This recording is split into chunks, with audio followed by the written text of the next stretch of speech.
Hola. ¡Ah! Tengo que admitirles que es las primeras veces que uso el lápiz, la tarjeta gráfica de mi señora, así que vamos a ver qué sale. Bien. Bueno, creo que técnicamente la parte de videoconferencia está. Buenísimo. Si me paro un poco cuando hablo es porque, como tengo un poco de eco, nada, por ahí paro un poquitito. Bueno, buenas tardes a todos. Ya se voy a bajar el volumen un poco del lado de ustedes. Ahí, a ver. Sí, perfecto.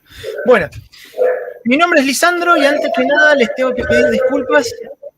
Tendría que haber estado ahí, pero les puedo asegurar que el universo se encargó de que todo ocurriera en pos de que no ocurriera. Digamos, fue bravísimo. Dicho eso, soy Debian Developer hace ya muchos años. Empecé en Debian con el software libre en el 2001, para que se den una idea, con una revistita de servicio de Speedy, que era el servicio de conexión a Internet Dial-Up de Telefónica de Argentina, que es lo que hoy es Movistar. Que tuvieron una revista toda dedicada a Linux. Extrañamente fue la última revista que sacaron. Poquito tiempo después fui entrando en distintos grupos de usuarios de Linux, entre ellos el BBLUG de Bahía Blanca, que medio como que refundamos, y después entré en el grupo de usuarios de Linux de la Facultad de Ingeniería de la UBA, a distancia, obviamente, en donde conocí a gente que eran Debian Developers, Damián Viano, Margarita, no sé, me fue el apellido de Marga, me va a matar Marga. Manterola, Maxi Curia. Bueno, entre una cosa y otra, todos Debian Developer, terminé entrando en Debian, con la diferencia de que si ellos eran del mundo de GTK, yo siempre fui del mundo de Qt. Siempre me gustó KDE y de hecho durante muchos años fui el mantenedor, sigo siendo entre papeles, del mantenedor de Qt5. Y estoy detrás de las bambalinas de Qt6, pero trato de no meterme mucho porque tengo el mismo problema que Gunnar. Con familia, 3 chicos y el trabajo, realmente el tiempo se me acortó de una manera tremenda. Extraño el meterle más tiempo a Debian, pero bueno. Bueno, vamos a lo nuestro. Hoy lo que les voy a hablar es una parte de lo que ya Gunnar les comentó hoy, en el tema de... En particular, yo lo que voy a hablar se llaman device trees o árboles de dispositivos.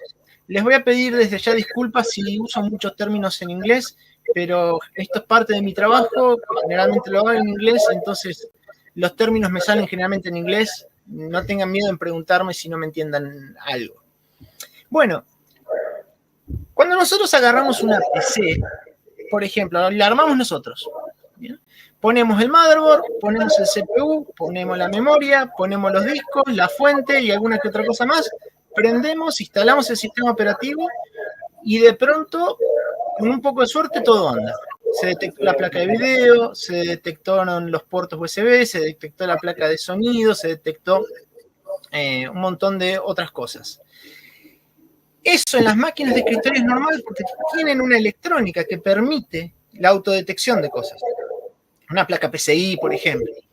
Pero cuando nos vamos al mundo de los embebidos, como la Raspberry Pi que nos mostró Gunnar, las cosas no son tan así, porque es hardware que no está hecho para ser, entre comillas, armado y desarmado y agregado partes a la que te criaste, como decimos los argentinos, sino está pensado para cosas que son bastante estáticas. Entonces, hay que decirle de alguna manera al kernel, che, mirá, acá tenés una placa de video, acá tenés un pin que mueve un LED, acá tenés un puerto serie, acá tenés el controlador USB, ¿bien? Y eso es lo que antaño se hacía a través de código C. Hacías un archivo en C que decías, bueno, en tal pin tenés conectado el puerto serie, en tal pin tenés conectado, y se compilaba. Con el tiempo surgió otra alternativa, que es la de generar archivos de texto, que les voy a mostrar uno ahora. si logro arrastrar bien. Espero que puedan ver bien más o menos mi pantalla. Vamos a ver la sesión. Perfecto. Y esto que ven acá, particularmente, es un archivo que se conoce como el código fuente de un árbol de dispositivos, o un device tree source. ¿Qué es lo que está haciendo esto? Bueno, vamos a hacer un poquitito de cómo se organiza una compu primero por adentro. ¿Bien? Nosotros generalmente vamos a tener un CPU, y en este CPU va a estar conectado por distintos tipos de bases. Por ejemplo, un bus del tipo AMBA, que es muy típico de los...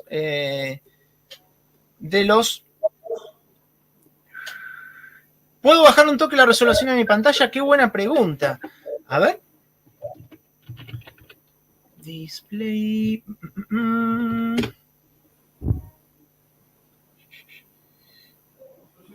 Bien, perfecto. Sí, puedo hacer más grande el tipo de letra. Eso por ahí sí, eso ayuda. ¿Ven bien el gráfico? Bien, perfecto. Ahí escuché un sí por atrás. Buenísimo. Entonces la letra también la voy a hacer más grande. Bueno, como les decía, tenemos un CPU que puede tener un bus AMBA o puede tener lo que se llama direccionamiento de memoria. Que estos son términos muy electrónicos, pero piénsenlo como formas de conectarse a otras cosas.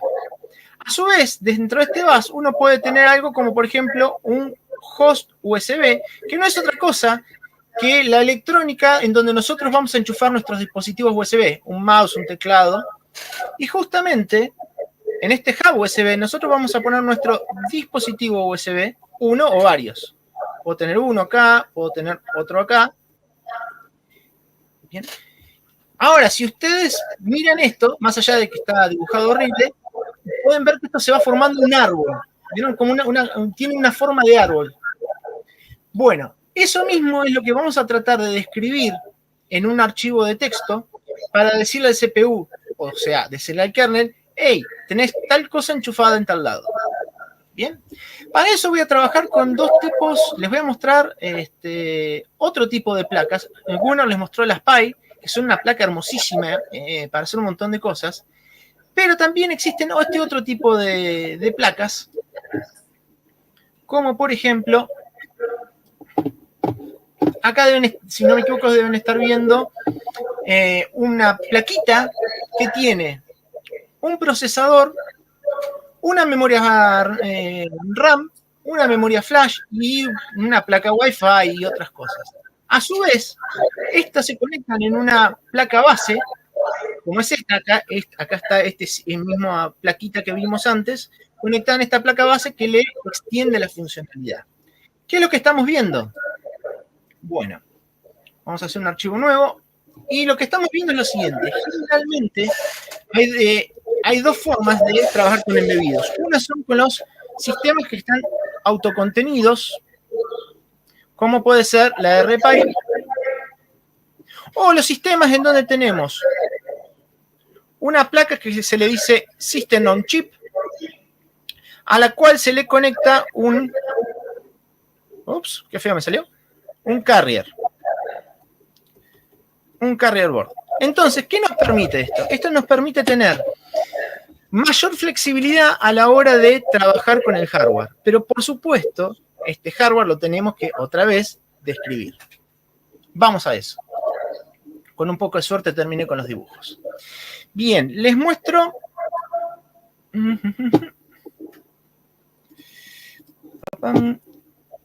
un poquito más grande. Les voy a mostrar acá. Esto es un carrier board. Bien, acá es donde se enchufa nuestro System on Module.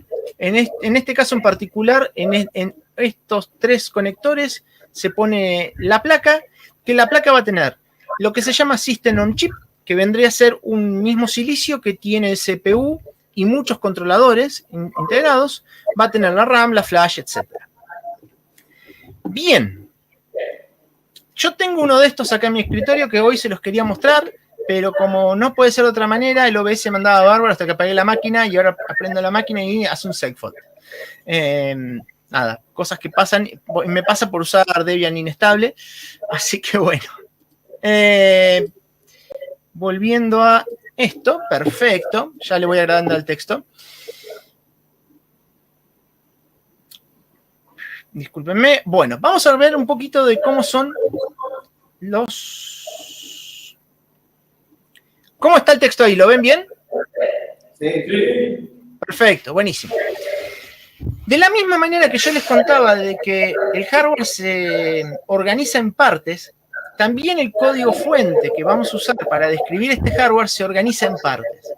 Generalmente, una muy buena forma de organizar esto es describiendo el CPU, o en este caso el System on Chip, que es, digamos, el silicio principal donde está el CPU, donde están los distintos puertos, en un archivo. Entonces acá vamos a tener, por ejemplo, este CPU en particular, que es un NXP IMX8M Plus, y el que se perdió, despreocúpese, me pasa a mí todo el tiempo.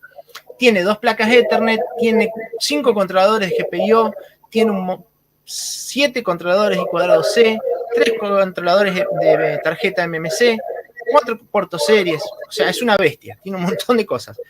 Por supuesto, no tiene suficientes pines para poder mostrarlos todos al mismo tiempo. Entonces, solo vamos a poder usar algunos de todos estos al mismo tiempo. A su vez, esta tiene un CPU que tiene 1, 2, 3 y 4 cores, tiene una caché, etcétera, etcétera, etcétera. Esto, si les está pareciendo chino básico, despreocúpense. Es normal que nos parezca chino básico porque para entender esto habría que entender muy bien cómo es adentro el CPU. Entonces, voy a hacer un salto yo. Este archivo describe el CPU. Este archivo describe lo que yo llamé el System on Module, la plaquita que contiene, digamos, el CPU y la memoria. Voy a repetirlo una vez más. Y finalmente tenemos que es el que describe nuestra placa base. ¿Bien? Que todavía veamos que es un montón de archivos, o sea, un montón de líneas que no tienen sentido. Mi idea hoy es que por lo menos a esto le encontremos un poquito de sentido en qué queremos lograr con esta descripción. ¿Qué es lo que voy a hacer? Voy a dar un par de ejemplos de cómo funciona esto. Y el primer ejemplo que siempre hacemos, y es el primer ejemplo que se usa en todas las placas, es prender y apagar un LED. Bien, entonces vamos a ver acá que tenemos lo que se llama un nodo. ¿Se acuerdan que cuando hice la descripción a mano alzada del árbol de dispositivos iba teniendo como nodos u hojas que se iban a su vez subdividiendo? Bueno, cada uno de estos nodos está descrito con un nombre y se los describe entre corchetes. El formato es algo que la gente del kernel usó a través de un estándar que ya existía. Ellos lo extendieron un poco, pero era algo que ya estaba ahí adentro. Y bueno, en este caso en particular, este nodo tiene un montón de parámetros adentro. Entonces, otro de los grandes problemas cuando uno empieza a trabajar con Device Tree es qué son todos estos parámetros, de dónde salen, cómo los uso. Bien, lo primero que hay que siempre mirar es esta entrada que dice compatible. Bien, vamos a agrandar todavía un poquito más, así se ve bien. Compatible nos dice, hey, kernel, cuando levantes este nodo, fíjate que hay un driver que es compatible con GPIO LEDs. Bien. Y acá es donde yo digo, bueno, ¿cómo aprendo a usar esto? Es donde voy a usar la herramienta que más amo cuando estoy trabajando con el kernel. Esto que está acá es el código fuente del kernel, que por algún motivo no se me achica ahora. Ahí está.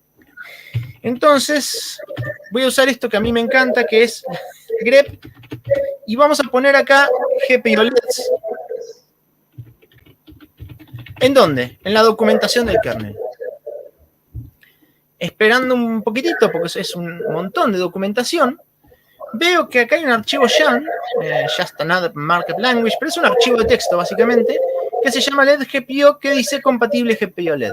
Si yo lo abro, ya lo tengo abierto acá, no es otra cosa que la documentación de este driver para manejar los LED GPIO. Bien, entonces nos dicen, bueno, necesitas tener propiedad como compatible GPIO LEDs, que eso es lo que ya vimos, y vamos a tener propiedades que son obligatorias y propiedades que son opcionales. Por ejemplo, dentro de todas, la que es requerida es GPIO. Bien, y que podés tener un solo, como mucho, una sola vez tiene que estar en ese nodo, definido una sola vez. Bueno, entonces, si volvemos acá, tenemos nuestros GPIO LEDs y tenemos otras cosas que nos ayudan a definir, que es qué pin va a ser el que va a trabajar como LED, bien. Este status que nos dice, ok, este nodo está prendido, status ok. Si yo este nodo lo pongo status, ¡ay, se me fue! Disculpen, me olvidé la palabra. Disable, ahí estaba, me había olvidado la palabra. Si yo acá lo cambiara a disable, le estaría diciendo al kernel, ok, el nodo está, pero vos no lo levantes por defecto, salvo que yo después te avise más tarde. Entonces, con esto que le estoy diciendo al kernel, cuando vos bootees y leas este archivo, levantá este driver, configuralo con esta GPIO. Otra vez, yo estoy hablando de LEDs, estoy hablando de cosas que están en la electrónica. Entonces, vamos a ver dónde está definido nuestro LED. Permítame que estoy buscando. Bien, este LED es el que maneja la eMMC y está conectado al controlador de GPIO 4 en el pin 18. Este chip en particular, ya les mostré antes, tiene muchos controladores de GPIO y cada controlador de GPIO puede manejar un número de pines que básicamente nos permiten prender y apagar cosas, como en el caso particular de un LED. A su vez, este driver nos permite decir, fíjate que cada vez que la tarjeta de memoria 2 tenga alguna actividad, vos prendelo y apagalo. Entonces ese LED nos va a mostrar actividad cada vez que hay trabajo en la tarjeta de memoria. Vamos a ver esto un poquitito en algo un poquitito más de mi lado. Yo soy electrónico. Bien, este LED dijimos que era GPIO, controlador de GPIO 4 en el pin 18. Si ustedes ven acá, espero que lo puedan ver bien ahí, este pin viene justamente, es un pin con un nombre, después vamos a hacer un poquito de eso, es el pin del controlador 4 y O18, que es el que controla, en este caso, un transistor que prende y apaga el LED.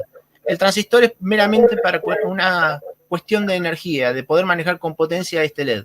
Pero aquí en algunos casos hasta podríamos haberlo conectado directo al LED. ¿Bien?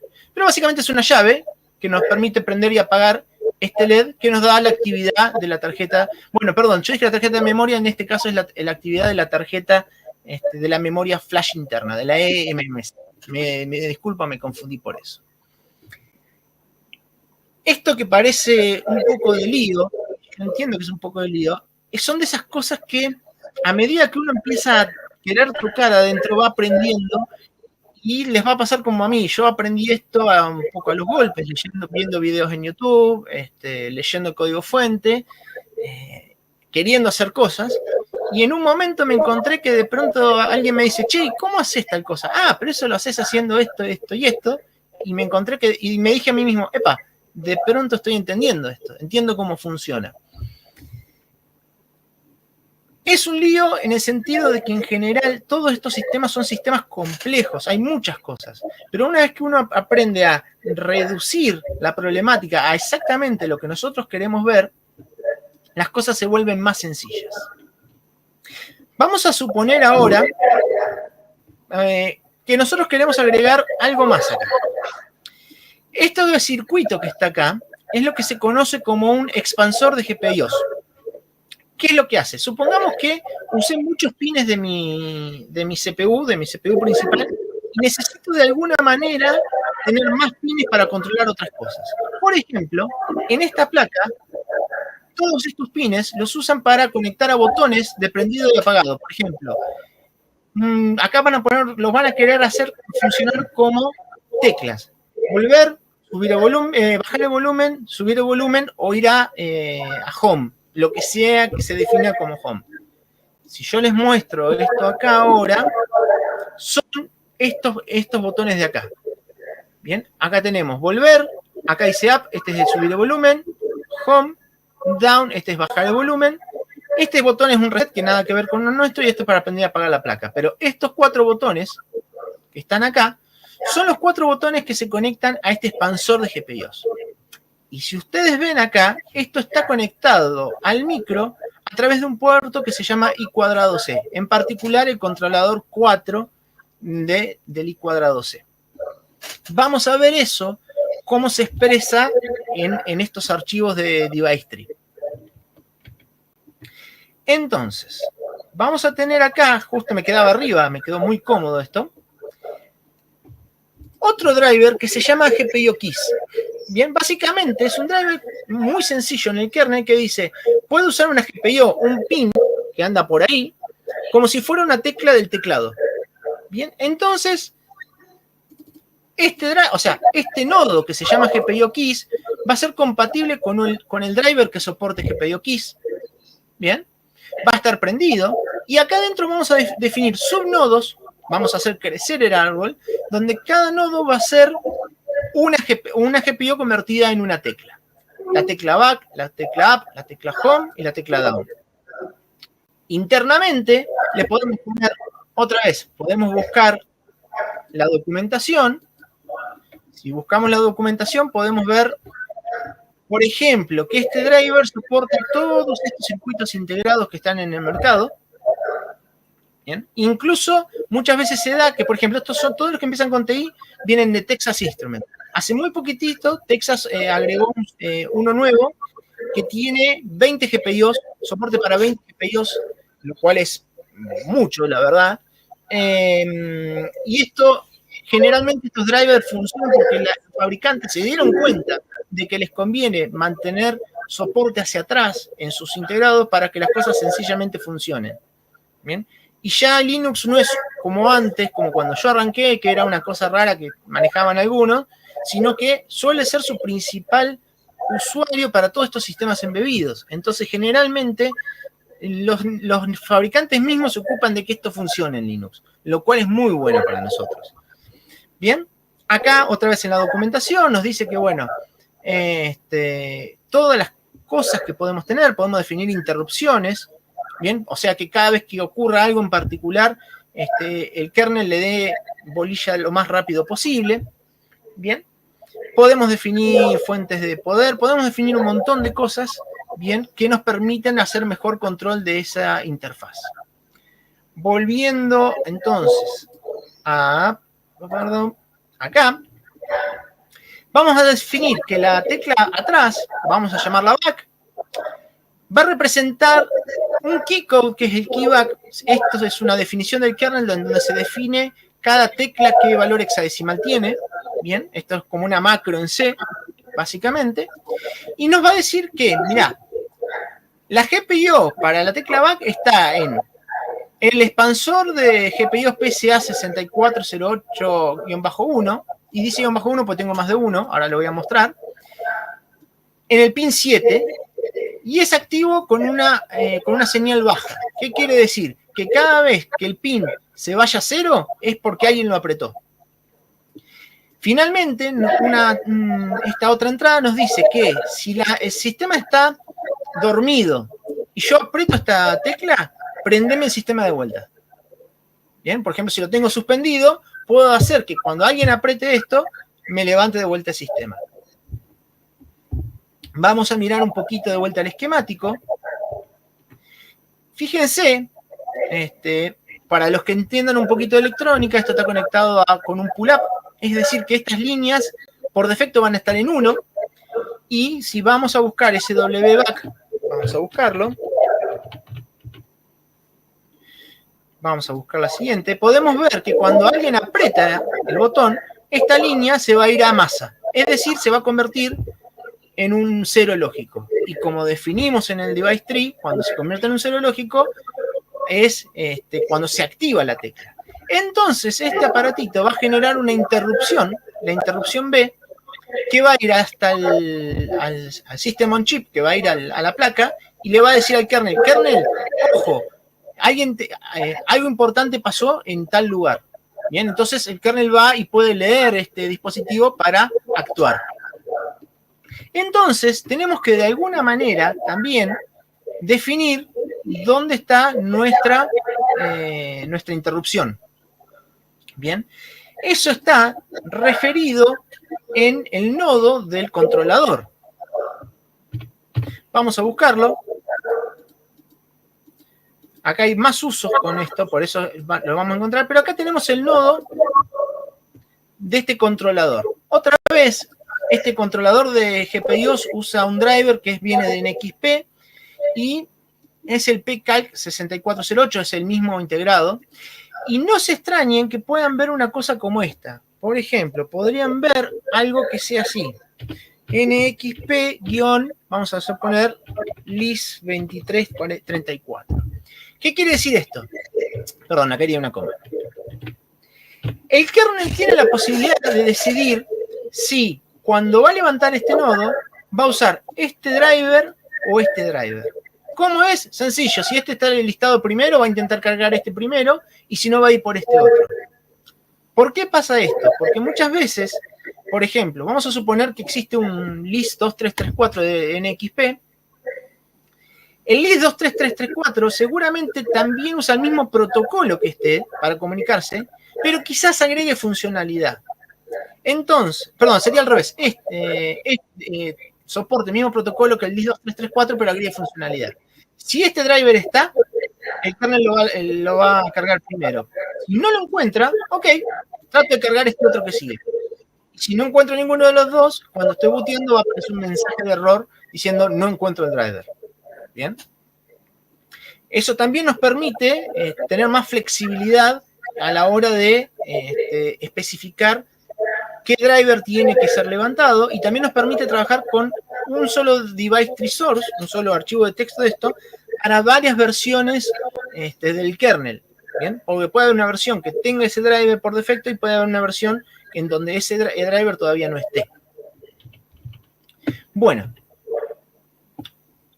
Otros parámetros claves que están descritos en la documentación, no me quiero meter en eso, pero sí me quiero meter en este detalle en particular.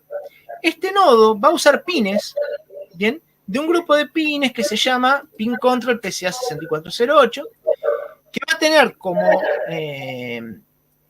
como interrupción, va a usar algo que está dentro del controlador de GPIOS 1, y dentro del controlador de GPIOS 1 va a ser el puerto 5, y va a ser cada vez que la señal pase de un 1 lógico a un 0, que es distinto a decir estoy en 1 o estoy en 0, sino acá lo que busca es la transición, por eso es un edge. ¿Bien? Cada vez que transiciono de 1 a 0 es donde tengo la interrupción. Ahora fíjense una cosa interesante. Acá tenemos otro nodo. Pusimos este nombre, esta parte de acá es un nombre que podemos cambiarlo a gusto, placer nuestro, que es un controlador que está en la dirección 21, esto por cómo funciona el cuadrado C.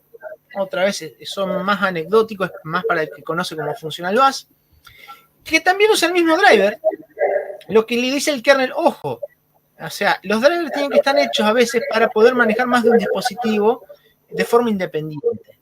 Ahora fíjense una cosa. En este nodo de acá no definí ninguna interrupción. Bien, el motivo por el cual no definí ninguna interrupción es porque si vamos a este otro expansor de GPIO, que son la misma, fíjense que son el mismo chip, no tengo conectada una interrupción. ¿Y por qué no tengo conectada una interrupción? Sencillo, porque todos los pines de este expansor están siendo usados como salidas y ninguno como entrada. Es decir, en ningún momento le tengo que avisar al kernel, hey, dame bolilla porque algo pasó, porque esto, en particular en este uso, todos estos pines están siendo usados para manejar cosas externamente, pero no para informar al kernel de algo nuevo. Bien. Me hice una listita de cosas como para... bien. Otra cosa interesantísima para ver acá, hice un lío bárbaro, acá, es ver... déjenme encontrarlo, por favor, porque este archivo es largo. Les aseguro que cuando uno empieza a trabajar con estas cosas, esto se vuelve sencillo.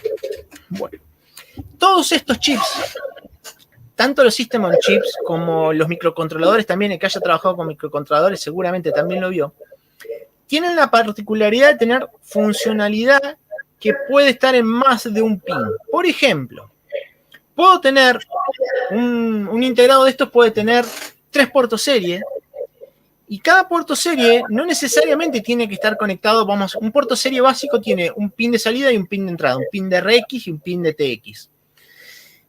Cada puerto serie no necesariamente tiene que estar a un par de pines fijos, sino que existen, muchos de estos chips tienen la capacidad de tener una matriz de conexiones interna que le permiten conectar la recepción del puerto en un pin o en otro. O sea, nos da una cierta posibilidad de elección. Obviamente, acá es donde tenemos que venir a la hoja de datos. ¿Bien? Esta es una hoja de datos estamos en la página 40, así no me pierdo, perfecto. De este modulito, es enorme, sí, pero insisto, a medida que uno lo va conociendo, esto se vuelve cada vez más fácil. Y nos dice que, por ejemplo, en el pin, vamos a buscar acá, yo tenía un buen ejemplo, que es el J2.8. J2.8 está conectado internamente en el SOC, o sea, donde está el CPU, en un pin que se llama SOC AJ18. Y tiene 1, 2, 3, 4, 5, 6, 7 funcionalidades distintas. Obviamente solo una de estas funcionalidades distintas puede ser usada al mismo tiempo. Les cuento un poquito. Las hay, para los que estamos en esto, son señales que se pueden usar para audio de forma digital. Si yo me quiero conectar digitalmente a un códec de audio. ¿Qué GPT? Sinceramente nunca me tocó usarlo, así que no sé. UART es un puerto serie que puede usarse como Clear to Send, o puede usarlo como una GPIO normal, una GPIO en el controlador 4 en el pin 29, o como puede ser usado como clock de un PDM, que insisto, tampoco me ha tocado usarlo, no sé exactamente qué sería, pero es un clock, básicamente. Ahora, fíjense la complejidad de esto, que a su vez, acá me dice ASI, que significa assembly. Por ejemplo, este fabricante, cuando hace estas placas, tiene la capacidad de no solo poner el CPU, poner la flash, esto es un expansor este es el expansor de GPIO que está encima, esto es una placa de red, esto es el Wi-Fi, del otro lado debe tener otras cosas, la RAM, por ejemplo, cosas así, sino que también tiene la capacidad de poner alguno de estos chips chiquitos, es un códec de audio. Si yo quiero sacar audio de mi placa, puedo tener entrada de línea o salida de línea. En este caso en particular, en el J2.8, cuando no tengo un códec de audio, puedo usar todo esto, o sea, puedo usar este pin con toda esta funcionalidad. Pero si yo compré el SOC con un códec de audio, esta línea en verdad no es otra cosa. Vamos a buscarlo.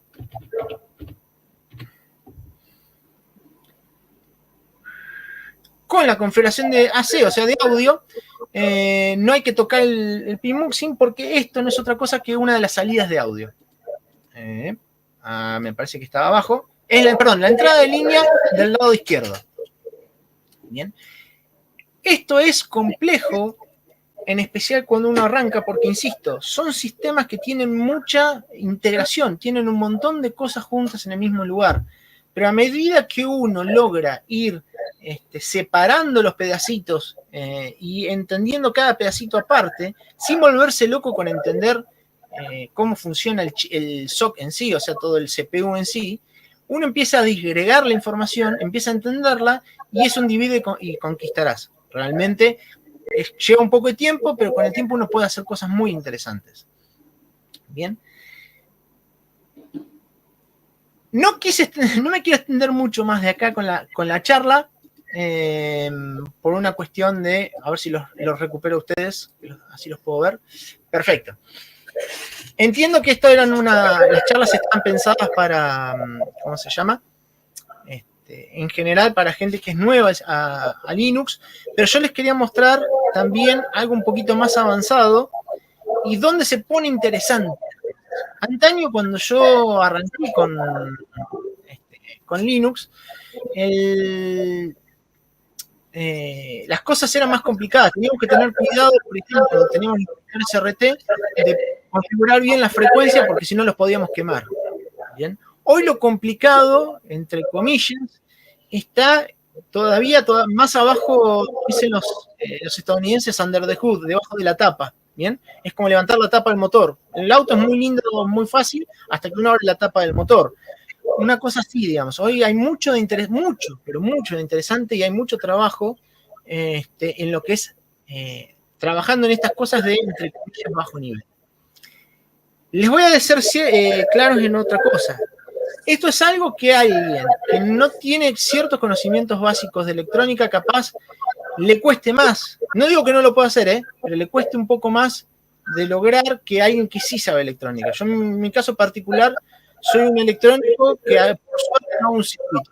Me dedico al software. Pero mi conocimiento de haber estudiado electrónica me permite entender esto un poquito más fácil en algunos aspectos, ¿no? Lo que, insisto, no implica que nadie pueda llegar a manejar este tipo de conceptos. ¿Alguna pregunta?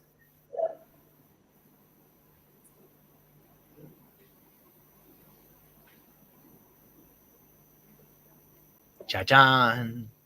Bueno, yo les voy a tirar una para tirar cosas. ¿Se acuerdan que cuando Gunnar les mostró la Raspberry Pi, tenía 40 pines listos para conectar cosas? Y Gunnar les dijo, la Pi no tiene un reloj de tiempo real, es decir, un relojcito con una batería de manera de poder guardar la hora. ¿Bien? Uno que dice, bueno, aprovechemos los 40 pines que hay, usemos alguno de esos pines y podemos conectar un reloj de tiempo real a la Pi. Sí, yo lo he hecho. ¿Y cómo se hace después para decirle al kernel, che, tenés un reloj de tiempo real ahora? Otra vez, no hay autodetección de cosas. Lo que se hace es lo que se llama un parche del device tree. No hay necesidad de tocar el device tree así como está, sino que como es un árbol, imagínense que uno tiene un arbolito más, un par de nodos más, que los suma al árbol que ya está. Como cuando uno pone adornos en el árbol de Navidad y expande el tamaño del árbol. ¿Bien?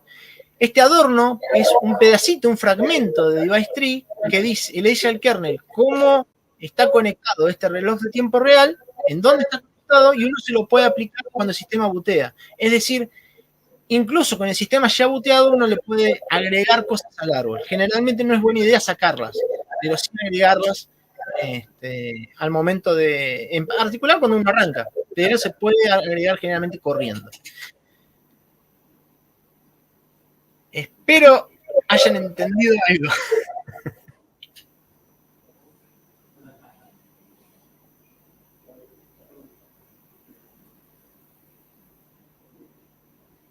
Me quedé pensando dentro de esto, no conocía nada de esto, ¿no? Y para agregar el reloj tenés que ir compilando de vuelta o tenés que hacer una funcionalidad fuera del kernel. Muy buena pregunta. Bien, en el caso particular del RTC, o sea, del reloj de tiempo real, existe un compilador de device tree que, si uno tiene los headers del kernel en la mano, como cualquier cosa que funcione en C, puede compilar ese mini pedacito de árbol y lo parchea en forma binaria. O sea, es como un linker, como lo mismo que hace el linker en C, que linkea el árbol, o sea, que linkea la aplicación con las librerías. Bueno, el kernel tiene esa capacidad de linkear este nuevo árbol al árbol principal. ¿Bien? Entonces sí, tranquilamente podemos compilar un fragmento y agregarlo después. No estoy tan seguro de que se pueda quitar después ese fragmento una vez ya agregado. Bien, obviamente, sin reiniciar, reiniciás y ya está, está claro, ¿no? Pero en ejecución no estoy tan seguro de que se pueda hacer eso. Esa pregunta.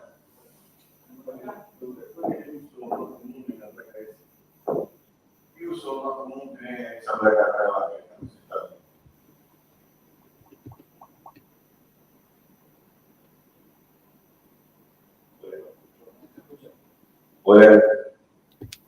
¿Cuál es el uso uso más común que podés dar a esa placa que estamos presentando? A la placa que, a ver si escuché bien. ¿Cuál es el uso más común que le puedo dar a la placa que les mostré? Sí. Bien, perfecto. Muy buena pregunta también. Este es uno de los tipos de placa que en mi trabajo usamos muchísimo. En mi trabajo hacemos sistemas embebidos a medida. Bien. En nuestro caso en particular, para la empresa que yo trabajo, trabajamos muchísimo con sistemas de médicos. Bien, con sistemas, por ejemplo, un escáner de rayos X, un administrador de dosis de contraste. ¿Vieron cuando uno los ponen en los aparatos estos de magnéticos, ahora no me sale el resonador? A veces le ponen unos químicos ya un contraste para poder ver mejor ciertas cosas. Bien, y eso va todo con cantidades medidas y esos dispositivos de ese estilo. Hemos trabajado en contador de partículas en aire para medir polución. Hemos trabajado todo lo que se les ocurra que pueda tener una pantalla y requiera algo más que simplemente interactuar básicamente con el usuario. Generalmente se usan este tipo de sistemas.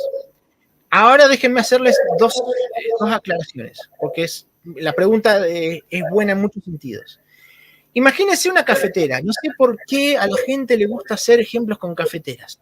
¿Bien? Me encanta el café, pero no sé para qué complejizar tanto una cafetera.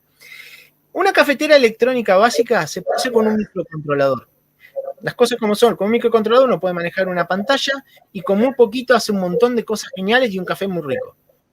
Ahora, si nosotros queremos tener algo que a su vez tenga conectividad a internet, por ejemplo, ya ahí conviene saltar de un microcontrolador a algo que pueda correr un sistema operativo. Bien sea Linux o sea lo que fuera. ¿Por qué? Porque es mucho más fácil manejar un stack de TCP/IP, de bajar archivos, de hacer actualizaciones con algo que es un sistema operativo que con lo que es un microcontrolador. No digo que no se pueda con un microcontrolador, digo que en términos generales, dada la funcionalidad, conviene más. Después hay una pregunta, esto es un poco aparte de la charla, pero que me gusta siempre aclarar. ¿En qué momento está bueno usar los System on Modules, donde tiene todo esto y nosotros tenemos que agregarle todas las interfaces externas en nuestra placa carrier? ¿Y en qué momento nos conviene comprar el CPU y soldar todo en nuestra única placa? Como si fuera una PI, pero específica para nuestro trabajo. El momento depende muchísimo de la cantidad de unidades que quieran hacer al año. Bien, esto es un mero tema de fabricación. Si la cantidad de unidades es menor a 3.000 anuales, 4.000 anuales, bien, que para muchos es un número grande, conviene mucho más siempre comprar estos sistemas en módulos, porque gran parte de que el kernel funcione, de que los drivers estén ahí listos para que vos los puedas usar, de tener un sistema de referencia como las carrier que le mostraba recién, que te muestre, que tienes los esquemáticos, de manera de poder decir, ok, de esta carrier yo quiero esta parte y todo lo otro no lo necesito. ¿Bien? Eso es mucho más fácil de hacer con un sistema módulo. Y además, NXP, que es por ejemplo el que produce este CPU, no te va a querer vender 3.000 chips así nomás. Bien, porque 3.000 chips es como ir a comprar 2 bananas de la verdulería, digamos. Es poco. Bien. Entonces, es normal de que NXP trabaje con fabricantes de placas, como puede ser VariSight, Toradex, Advantech, hay un montón de fabricantes, que ellos sí le compran cantidades, que ellos les compran 10.000 chips al año y van vendiendo sus sistemas en módulo. Termina siendo más barato. Aunque parezca mentira, termina siendo más barato. Ahora, cuando uno supera una cierta cantidad de productos al año, 3.000, 4.000, o sea, 4.000, 5.000, 6.000, de ahí para arriba, ahí es donde las cosas se ponen un poquito más baratas de fabricar, si las fabricamos entero nosotros, PCB entero, que soldamos el CPU y todo. Lo que sí hay que tener en cuenta es que cuando uno llega a ese nivel, uno ya tiene que tener gente que entienda, que sepa hacer todo esto que yo les estoy mostrando, que sepa compilar un sistema operativo, todo eso en casa, o sea, trabajando en la empresa. ¿Bien? O tener un contratista seguro laburando en eso. ¿Bien? Porque es mucho el trabajo para mantenerse uno al día. Les doy un detalle más.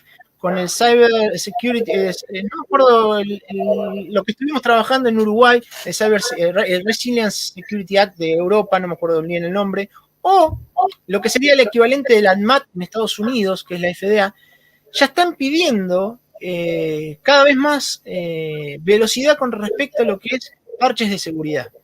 ¿Bien? Y una cosa es tener que ocuparse de todo uno solo, que depender del fabricante, por ejemplo, de Varesight o de Toradex, que nos den gran parte de eso ya resuelto, y nosotros sencillamente ocuparnos de ahí para atrás con lo que sea específico nuestro. ¿Bien? Obviamente, por ejemplo, en la empresa donde yo laburo hacemos las dos cosas, depende, porque nosotros somos contratistas, laburamos en lo que el cliente quiera. Pero hay una realidad ahí muy grande que cuando los volúmenes son bajos conviene ir con este tipo de placas. Perdón si me extendí un poquito en la respuesta, pero me pareció interesante ese detalle.